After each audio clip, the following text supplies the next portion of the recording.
opposite signs. And in that case, we are very sure that at least one root lies between the interval a and b. So that's why the first observation is the root is always convergent. Second thing is the root bracket gets hard with each iteration guaranteed. For example, we know that bisect means we divide the segment into two parts. Okay, so let's say this is the interval a and b. When we bisect this for first time, so we divide the total interval into half. And now let's say root lies between a and x1. So again we divide this into half part. So in every iteration we divide the given interval into two nearly equal segments. So in this way this process propagates. So this is second observation. Third thing is that the convergence rate is very slow. That is the issue with this, especially if one of the initial gaze is close to the root, the conversion is very slow. For example, we started with a and b. So these are the two initial approximations, and let's say a equal to 5 and b is equal to 3. And actually the root is here, which is at 2.99. Here you can see. So how the process will move ahead? First of all, you will get x1 here. Then you will see root lies between x1 and b. Then next point you will get here as 2.25. Let's say this is x2. Then again you will divide this section into half part. So in this way, the number of conversions increases. So this is another problem with the bisection method, that if root is very close to one of the initial approximations, then the conversion rate becomes very slow. So that is the issue with the bisection method. Then if a function f of x is such that it just touches the x-axis, then it will be unable to find the lower and upper guesses.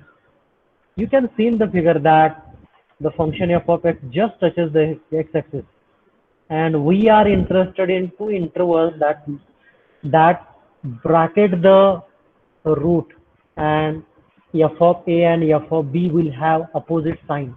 But in this particular curve, you will not get two intervals or two values of initial approximations and their functional product, that is f of a and f of b. That product will never be less than 0. So if such type of function will be there, then it is challenging to find out the root with the help of bisection method. So we need to make sure about, or we need to think about such type of function. Next, function changes sign but a root does not exist.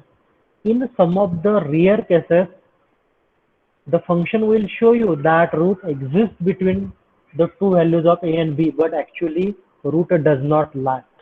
For example, the function is f of x is equal to 1 upon x.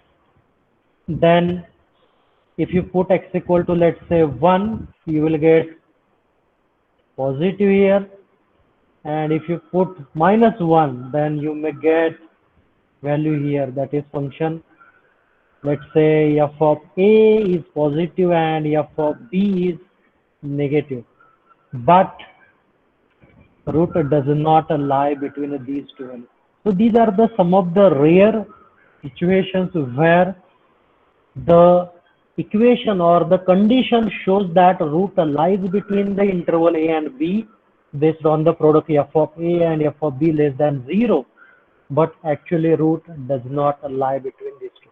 So these are some of the rare examples in which such type of situation may arise in practical application, some of the rare practical applications. So if you have any doubt related to this particular slide, unmute yourself and please ask your question. Yes, please.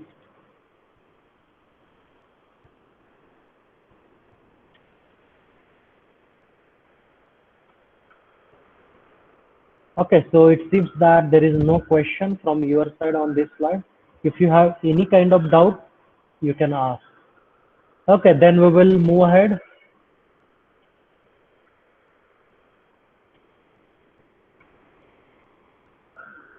Okay, last time we discussed this particular flow chart, but uh, today at 12 o'clock, I'm going to conduct another session on your class as Professor Avdani sir is busy in IS audit. So in that we will discuss once again, and we are going to run a program by using Python. Okay, so make sure that you have this particular flowchart with you. So step by step, we will start writing the program based on the flowchart and we will run the steps. So make sure that you will have this particular flowchart with you. Okay, then some of the practice problems you can solve, objective questions, MCQs are there. I'm going to share this PPT after completion of this particular unit, so don't worry. Yeah, important thing is that there are few links. By using those links, you can access some of the MCQ keys online. So I already given or shared these links with you on Google Classroom. So kindly visit the Google Classroom and check the announcement made by me, and you can open this link and try to solve these MCQs so that you will increase your understanding level about the bisection method and some of the other methods that are used for calculating roots of the equation. Now we will come back to our second method, that is Newton-Raphson method. So in bisection method, we call that method as a bracketing method. Means we need two initial approximation and we are sure that root lies between these two initial approximations. But Newton-Raphson method is an open-ended method. So in this method, we need only one starting value, and root is generally is close to that starting value, or we need to make sure that the root will be close to that starting value. So it is a great challenge with the Newton-Raphson method that which will be the starting value. But make sure that it is an open-ended method, and at the beginning we need only single value for starting the iteration. Now let x naught be an approximate root of function f of x naught. So this is the function we are defining here, f of x equal to 0. If x1, that is next root, next iteration, which is equal to x naught plus h, be the exact root. If x1 is the exact root, then we know that when you put x1 in the function becomes 0. So that condition we know that. So keeping in this mind, we will try to derive the equation for Newton-Raphson method. So we'll start with f of x is our function. X1 is we will assume x1 is the exact root, and when you put x1 in the function, we will get function value as 0. Then we can replace this f of x by x naught plus h. So when you put x1 by x naught plus h, I can hear some background noise. So can you please unmute yourself?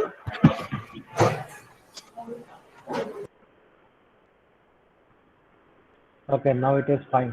Okay, thank you. Okay, so what I was saying that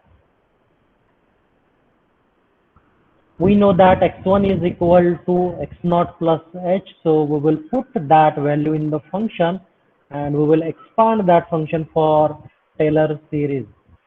So the f of x naught plus h becomes f of x naught plus h into f dash of x naught. F dash means d of f upon x naught. Then plus h square upon 2 factorial f double dash x naught plus up to n number of terms, which is equal to 0. So this is the expansion of f of x naught plus h using Taylor series. Now, when we solve a problem related to Newton-Raphson method, this interval h, actually this is the difference between the exact root x1 and the starting value x0. So that the difference is very, very small. So that's why in the Taylor series, we are just neglect the higher degree terms. So we will neglect all the higher degree terms, and the remaining terms will be f of x naught plus h into f of x naught, f dash of x naught, which is equal to 0. And upon simplifying, you can express that equation in terms of h, which is equal to minus f of x naught upon f dash of x naught. So this is how you can calculate the value of h. And here you may ask a question that why we are assuming h is very small. So right now I'm not going to answer this particular question, because when you start solving the problem, you will come to know why the value of h should be small. Okay. So now we got the value of h. Now we can put this value of h in this equation. x1 is equal to x naught plus h. So replace h by the terms. So we can get x1 is equal to x naught minus f of x naught upon f dash of x naught. This is the first approximation we can say. Then we can start with x1 as first approximation, and we can go with the better and better approximation. So x2 we can find out by using x1 minus f of x1 upon f dash of x1, and just keep on iterating. So if you compare these two equations, then we replace x1 by x2 and x0 by x1. So you can see everywhere we are just replacing x0 by x1. So in next iteration, what we will do, we will change x2 by x3 and x1 by x2. So you will get x3, similarly x4, x5, and in general we can say that xn plus 1 is equal to xn minus f of xn upon f dash of xn. So this is the general equation for Newton-Raphson method. It is also called as Newton's iteration formula. Sometimes it is called as Newton's formula only. So this is how we derive a general equation for Newton-Raphson method.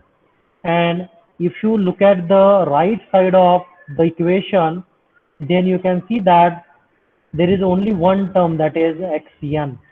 So from this, you can easily guess that we need only one initial approximation. And every time when you are interested in next iteration, use the value of x of previous iteration. So this is how we repeat this process till we get the root of the equation up to desired accuracy. Okay, now this is the mathematical expression, how we derive, but graphically how it works. So there are so many terms and things I wrote here, but don't read it right now. We can read it afterwards. Look at the graph so that you will come to know how this method works and how slowly you approach towards the exact root. So let's say this is positive side of the x-axis, and this is the negative side of the y-axis. Sorry, positive side of the y-axis, and this is the origin. and y is the f of x. So you can see a function y is equal to f of x that intersects x-axis. So we say alpha is the root of the equation, and we are interested in the value of alpha. So we will start with the first initial approximate value, that is x naught. So here you can see x naught is the first approximation or initial approximation. So what we do, we draw a vertical line from this x naught which intersects the function y equal to f of x at point A, whose coordinates are x naught, which is x coordinate, and f of x naught, which is the y coordinate. So these are the coordinates of point A. Now from point A, we draw a tangent. You can see draw a tangent to the function f of x. And when you draw that tangent, then at point x1, it intersects to the x-axis. And you can see that x1 is closer to the root if you compare with the x0. So this is our next approximation, x1. Then we draw again a vertical line from point x1 that intersects function f of x at point a1. So this will be the coordinates for point a1, that is f of, a1 into bracket x naught, x coordinate will be x1 and y coordinate will be f of x1. Then again from point A, we draw another tangent, and let's say that tangent intersect x-axis at point x2. So this will be our next iteration, and again you can observe that x2 is again close to the true root alpha. So again we draw a vertical line, it intersects the curve y of x, y is equal to f of x at point a2. So this will be the next point. Again draw a tangent from this. So repeat this process again and again. So you will slowly move towards the true root. So graphically this method works. So every time we find the point on the function, draw a tangent, and the tangent where it intersects on the x-axis, again we draw a vertical line, again it intersects the function, again we draw a tangent, and we keep repeating this process. So graphically this is how this method works, and you can also go to the explanation part that is written here, and you can also understand the methodology, how Newton-Raphson method works actually. So do you have any doubt related to this particular slide? If you have, please unmute yourself and you can ask the question. Okay, then we will move ahead. Okay, now there are some important observations. So before solving the problem on Newton-Raphson method, we will discuss some of the observations, and then we will start a problem so that you will come to know the importance or significance of the observation. So here you can see the general formula for Newton-Raphson method: xn plus 1 equal to xn minus f of xn upon f dash of xn. So xn plus 1 will be the latest iteration, and xn will be the previous iteration. And we know that if xn plus 1 becomes equal to xn, then we generally say that this is the root of the equation. Now the term after the sign minus, you can see here f of xn upon f dash of xn. This term decides the deviation between the term xn plus 1 and xn. So if this value or the answer of this particular segment, if it is very small or it is 0, then we get the two successive iterations as same value of x, and that will be the root of the equation. So we can make observation that here, or we can say that we need to minimize the value of f of xn, and the value of f dash of xn should be as maximum as possible. Then and then this ratio will result in very small value, and there will be a least difference between xn plus 1 and xn. Okay, so with this we will start with our observation. So observation 1, this method is useful in cases of large values of f of x dash.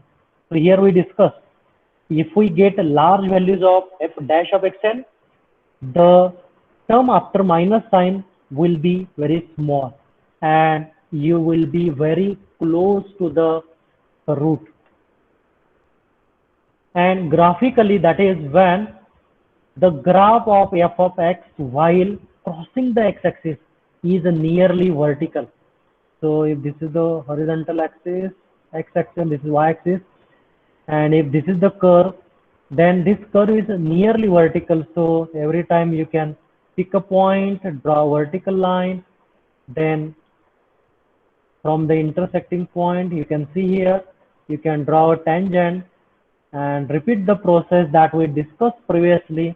With this continuous process, we can immediately or in a very short time, we can reach to the exact root. So this is the important observation related to this. Then we will go ahead. Another observation is there, that is, if f dash of x1 is small, here now we are taking the opposite case. F dash of xn is very small. Instead of xn, I would say xn.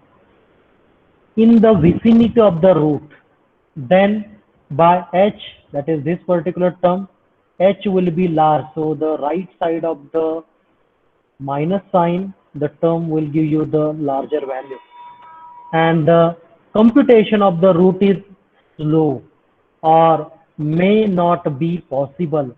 Thus, this method is not suitable in those cases where the graph of f of x is nearly horizontal or while crossing the x-axis.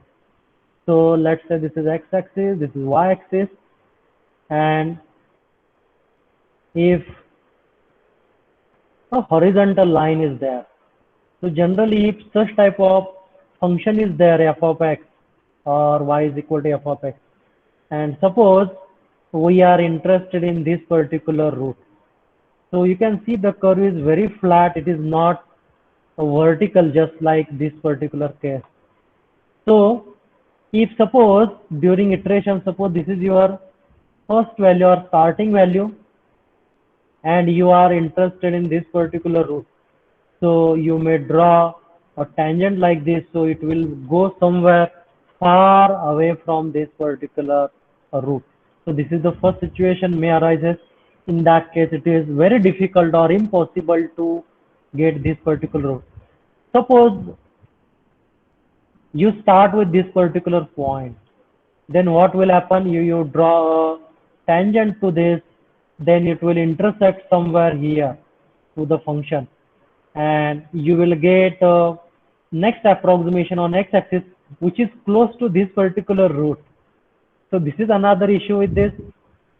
And suppose if you start with this particular point and if you draw a tangent, then this next iteration will be close to another root. So these are the different scenarios through which you can easily say that if the function is nearly vertical, then Newton-Raphson method is much effective or a better method to find out the root. But if this type of scenario is there, then in that case you don't know whether you are reaching to a root in which you are interested or you may not get a root. So these are the chances in this case. Again, we will go to second observation. Newton-Raphson method is generally used to improve the result obtained by the other method. It is applicable to the solution of both algebraic and transcendental equation. So, just like previous examples, we understood that if curve is nearly vertical, then the Newton-Raphson method is more effective. So, logically we can say that for example, initially we can use bisection method and we can reach very close to the root, and in order to increase the accuracy of the result provided by bisection method, that accuracy can be improved by using Newton-Raphson method. So this is an important observation, especially if you are dealing with a very complicated algebraic equation or transcendental equation. So this is second observation. Do you have any doubt related to these observations? If you have, please unmute yourself and you can ask a question. Otherwise, we will start with one example so that you will actually feel how a problem related to Newton-Raphson method can be solved. Yes, please, if you have any question, you can ask, or we will move ahead. Okay, so we will move ahead. So the question is, find the positive root. So it is particularly mentioned that you should find the positive root of a function x raised to 4 minus x equal to 10, correct to 3 decimal places. So you need to fix your calculator to 4 decimal points using the Newton-Raphson method. So we need to apply a Newton-Raphson method. So many things are given in the problem. You need to understand what does it mean, and then you need to start. So generally, when a problem is given, so slowly we will apply our logic and see how we can solve the problem. So generally what we do in first step, we write the given equation into a functional form. So first step, define a function. So f of x is equal to x raised to 4 minus x minus 10. So let's say this is equation number 1. We just rewrite the given equation into f of x form. Then we start with putting some random value of x into the equation. So let's say put x is equal to 1 in this equation and solve it. So put x is equal to 1, so x raised to 4 replaced by 1 raised to 4 minus 1 minus 10, and upon simplifying this equation you will get f of 1 as minus 10. So the value of the function becomes negative when you put x is equal to 1. Then we will put x is equal to 2 into the function f of x. So f of 2 is equal to 2 raised to 4 minus 2 minus 10, and upon simplifying you will get f of 2 as 4, which is positive. So in case of bisection method, we know that when for given values of x, in this case x equal to 1 and x is equal to 2, the product of f of 1 and f of 2 takes a negative sign. So we can say that root lies between 1 and 2. But this logic is applicable to bisection method. So why we are applying to Newton-Raphson method? Because as I mentioned in the previous slide that the Newton-Raphson method requires only one root, but that one approximation, but that approximation should be close to the root. And with the help of this particular logic, we are just making sure that the starting value will be close to the root, so that this particular method will not deviate or go away from the actual root. So now we have two options. Either we can start with x is equal to 1 as initial iteration, or x is equal to 2 as initial iteration. So how will you make a decision? Because root lies between 1 and 2. So either you can start with x is equal to 1, for which function value is minus 10, or you can start with x equal to 2, for which function value is 4. But I will start with x is equal to 2 or x not equal to 2. Why? Because in bisection method we made a very important observation. That is, when your value of x slowly moving towards the actual root, the value or the answer of the function of f of x will moving towards the 0. So if the function value, that is f of x, if it is continuously moving towards the 0, we can say that we are reaching or we are approaching to the root of the equation. So if you compare these two values, then we can say that when x is equal to 2, f of x is 4. That is very close to 0 if you compare to minus 10. So that's why we are starting x not equal to 2, that is starting value. Now we have starting value xn, that is 2. The function f of xn we have. Now we can find out f dash of xn. Just take the derivative of equation number 1. So derivative of x raised to 4 is 4x cubed.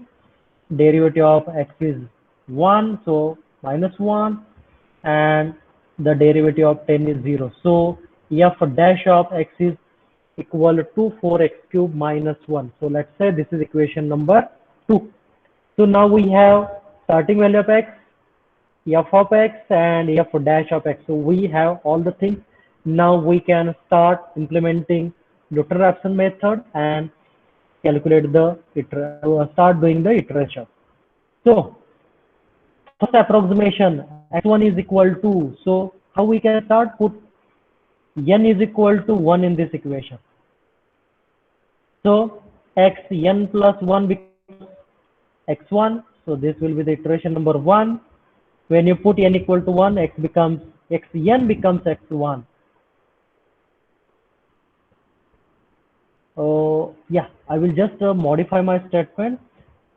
We will put n equal to 0 so that xn plus 1 becomes x1 and xn becomes x0. So in this way we can write the equation for first iteration. X1 is equal to x0 minus f of x0 upon f dash of x0, where x0 is 2, and we can calculate the value of the function by replacing x by 2. So you can see this is how we can calculate the value of f of 2. Similarly, we can simplify f dash of 2. You can see in the figure, and upon simplifying you will get the value of f dash of 2 equal to 31. So x0 is 2, f of x0 is 4, and f dash of x0 is 31. So you will get the value of first approximation, that is x1 equal to 1.871. This is the first approximation. Second approximation, x2 is equal to x1 minus f of x1 divided by f dash of x1. So put x1 as 1.871. You can see here we just estimated the value of x1. Put the value of x1 into the function f of x1. Also you can find out the answer for f dash of x1 and keep simplifying this equation. So you can see here x1 is 1.871, f of x1 is 0.3835, and f dash of x1 is 25.1998, and the answer for x2 is 1.871. 1.8558. So this is the second approximation of the root. Now we will go to third approximation, x3. Just we are repeating the same process. Then we calculate x4 and make sure that whenever you are calculating the value of the next approximation, just compare the answer with the previous approximation. And here you can see that the value of x4 is equal to x3. So what we can conclude here that x4 equal to x3, therefore the root of the equation is 1.8556. So this is how we solve the problem using Newton-Raphson method. Now that's it for this particular session. If you have any kind of question, please unmute yourself and ask the question.